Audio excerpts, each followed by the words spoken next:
పెద్దపల్లి జిల్లా రామగుండం రీజియన్లో జరిగిన ప్రమాదంలో ఇద్దరు సింగరేణి కార్మికులు మృతి చెందారు. వాటర్ పైప్లైన్ మరమ్మతులు చేస్తుండగా మట్టి పిల్లలు కూలి ఇద్దరు కార్మికులు అక్కడికక్కడే ప్రాణాలు కోల్పోయారు. మృతులను వెంకటేశ్వర్లు, సాగర్గా గుర్తించారు. మృతదేహాలను గోదావరి ఖని సింగరేణి ఏరియా ఆసుపత్రికి తరలించారు. ప్రమాదానికి అధికారుల నిర్లక్ష్యంతో పాటు ఏఐటీయూసీ, ఐఎన్టీయూసీ వేధింపులే కారణమని కార్మికులు చర్చించుకుంటున్నారు.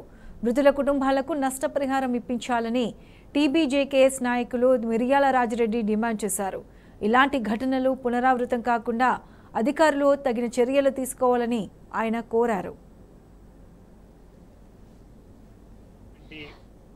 ప్రమాదంలో వెంకటేశ్వర్లు అనేటువంటి ఫిట్టర్, అలాగే సాగర్ అనేటువంటి ఒక జనరల్ మజ్దూర్, ఇద్దరు కార్మిక సోదరులు చనిపోగా ఇద్దరు కార్మికులకు దెబ్బలు తగిలి మట్టి పడినటువంటిది శ్రీనివాసరాజు అయితేంది, అలాగే సమ్మయ్యలు కూడా ఈరోజు హాస్పిటల్కి వచ్చినటువంటి ఈ యొక్క యాక్సిడెంట్కు పూర్తిగా సింగరేణి యాజమాన్యం బాధ్యత వహించాలి.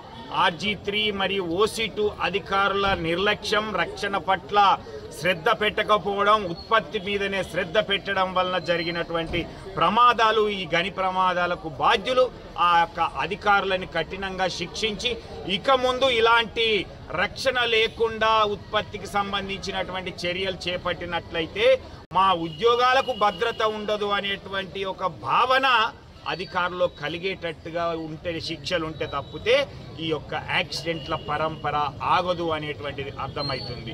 మొన్ననే ఆంజనేయులు అనేటువంటి ఒక ఈపీ ఆపరేటర్ను బేస్ వర్క్షాప్ నుంచి ఆపరేషన్కు వెయ్యడం వలన ఆయన 7 నెలల సర్వీస్ ఉన్నటువంటి నన్ను, అనారోగ్యంతో ఉన్నటువంటి నన్ను ఇలా చేంజ్ చేయడం అనేటువంటిది ఏదో ఎవరో చెప్పిండ్రని యాజమాన్యం షిఫ్ట్ చేంజ్ చేయడం వలన జరిగినటువంటి ఒక మానసిక ఆందోళన వలన గుండె ఆగి చనిపోయినటువంటి ఆంజనేయులు అయితేంది.